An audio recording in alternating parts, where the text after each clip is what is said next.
بسم اللہ الرحمن الرحیم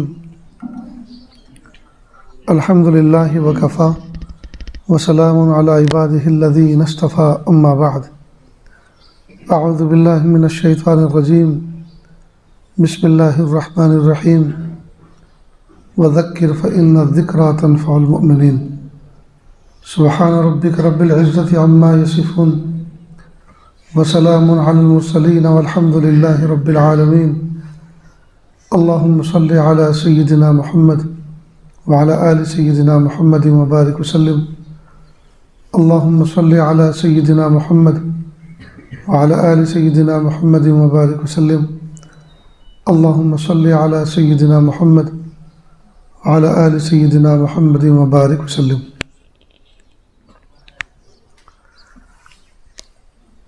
اللہ کے محبوب صلی اللہ علیہ وسلم جب مدینہ منورہ میں تھے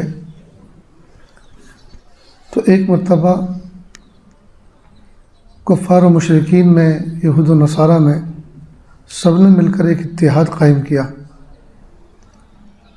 اور فیصلہ کیا کہ ہم سب کے سب مل کر مدینہ پہ چڑھائی کر دیتے ہیں اور ان کی اینٹ سے اینٹ بجا دیتے ہیں، یہ فتنہ ہمیشہ کے لیے ختم ہو جائے گا۔ چنانچہ وہ سارے کے سارے چڑھ دوڑے مدینہ منورہ پر۔ اللہ کے محبوب صلی اللہ علیہ وسلم نے صحابہ کرام سے مشورہ کیا۔ حضرت سلمان فارسی رضی اللہ تعالیٰ عنہ نے فرمایا، عرض کیا کہ ہمارے وطن میں جب کبھی کوئی ایسی تکلیف آتی ہے تو ہم اپنی بستی کے ارد گرد خندق کھود لیتے ہیں۔ اللہ کے محبوب صلی اللہ علیہ وسلم کو یہ مشورہ پسند آیا، چنانچہ محبوب نے صحابہ کرام کی ذمہ داری لگائی کہ اپنے ارد گرد مدینہ کے ارد گرد خندق کھودیں۔ اللہ کی شان، جب انہوں نے خندق کھودنے کا فیصلہ کیا اور خندق کھودنا شروع کیا، کچھ صحابہ کرام آپ نبی کریم صلی اللہ علیہ وسلم کے پاس آئے اور آ کر کہنے لگے، یا آقا صلی اللہ علیہ وسلم، ہمارے خوف کے ہمارے قلوب جو ہے منہ کو آ رہے ہیں، ہمارے کلیجے منہ کو آ رہے ہیں، تو اس موقع پہ ہمیں کچھ پڑھنا چاہیے، یہ کیا پڑھنا چاہیے؟ تو اللہ کے محبوب صلی اللہ علیہ وسلم نے فرمایا، اللہم استر عوراتنا وآمن روعاتنا۔ آپ یہ پڑھو، اللہم استر عوراتنا وآمن روعاتنا۔ چنانچہ صحابہ کرام نے پڑھنا شروع کیا۔ اللہ کی شان، کچھ ہی وقت کے بعد تیز آندھی طوفان آیا، کفار و مشرکین کے لشکر کے خیمے اڑ گئے، جانور بھاگ گئے، یہاں تک کہ کفار بھی چلے گئے اور بغیر کسی جنگ لڑے ہوئے اللہ رب العزت نے فتح فرمائی۔ اس وقت مشرق وسطیٰ میں فلسطین کے اندر جو حالات ہیں ہمارے سامنے، وہ ظاہر ہیں، بالکل وہی کیفیت بنی ہے جو جنگ احزاب کے موقع پر یا غزوہ خندق کے موقع پر بنی تھی۔ دنیا کفر متحد ہو گئی تھی۔ اس وقت بھی دنیا کفر، یہود و نصارہ و مشرکین سب کے سب متحد ہو گئے۔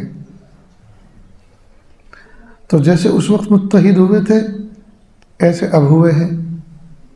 جو معاملہ اس وقت تھا وہ معاملہ اس وقت ہے، لہٰذا محبوب صلی اللہ علیہ وسلم نے جو طریقہ اس وقت بتایا تھا اس پہ نصرت آئی تھی، ہمیں چاہیے اسی طریقے پہ ہمیں عمل کرنا چاہیے، تو اس پہ نصرت آئے گی انشاءاللہ۔ لہٰذا ہم میں سے چاہیے کہ ہر شخص کم از کم 300 دفعہ یومیہ 300 دفعہ اللہم استر عوراتنا وآمن روعاتنا یہ پڑھے۔ اللہم استر عوراتنا وآمن روعاتنا۔ اصل میں 300 دفعہ اگر کسی ذکر کو کیا جائے تو وہ قلت سے نکل کر کثرت میں داخل ہو جاتا ہے۔ اس کو کثرت ذکر کہا جاتا ہے اور کثرت ذکر اللہ کو پسند ہے۔ لا یذکرون اللہ الا قلیلا، منافقین کی علامت ہے کہ وہ ذکر نہیں کرتے مگر تھوڑا۔ تو تھوڑا ذکر کرنا یہ منافقین کی علامت ہے، اور کثرت سے ذکر کرنا یہ مومن کو اس کا حکم دیا گیا، یا ایھا الذین آمنوا اذکروا اللہ ذکرا کثیرا۔ لہٰذا کم از کم 300 دفعہ ہر شخص پڑھے۔ ہم اپنے گھروں میں اپنی بیویوں کو، بچوں کو، بہنوں کو، ماؤں کو، بھائیوں کو، بہنوں کو، ان کو مکلف کریں، ان سے کہیں کہ وہ اس ذکر کا اہتمام کرے، اس دعا کا اہتمام کرے، اللہ تعالیٰ راستے و حالات بدل دیں گے۔ اللہم استر عوراتنا و آمن روحاتنا، یا اللہ ہماری عزتوں کی حفاظت فرما اور ہمیں امن نصیب فرما، عزتوں کی حفاظت فرما اور امن نصیب فرما۔ جب انشاءاللہ اس پر ہم عمل کریں گے تو اللہ تعالیٰ کی مدد ہم اپنی آنکھوں سے دیکھیں گے۔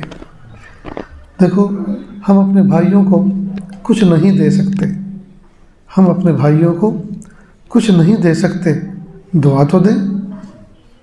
ہم وہاں نہیں جا سکتے اور چلے بھی جائیں تو سوئی تک نہیں لے جا سکتے، تو کیا ان کی مدد کریں گے؟ دور بیٹھے اللہ کی رحمت کو تو متوجہ کریں تو کریں گے نا انشاءاللہ۔ اللہ تعالیٰ سے دعا ہے اللہ تعالیٰ عمل کی توفیق عطا فرمائے۔ وآخر دعوانا ان الحمد للہ رب العالمین۔ تو میں سمجھتا ہوں کہ آج کا نصاب جو ہے 300 مرتبہ کا، وہ تو آپ یہی مسجد میں بیٹھے بیٹھے اس کو پورا کر لیں، دیر نہیں لگتی زیادہ۔ اول آخر ایک ایک مرتبہ درود شریف پڑھ لیں اور اللہم استر عوراتنا و آمن روحاتنا، یاد رہے گا نا انشاءاللہ، کوئی مشکل نہیں ہے۔ شروع میں عین ہے، اللہم استر عوراتنا و آمن روحاتنا، دوسرے میں را ہے۔ جزاکم اللہ شکر۔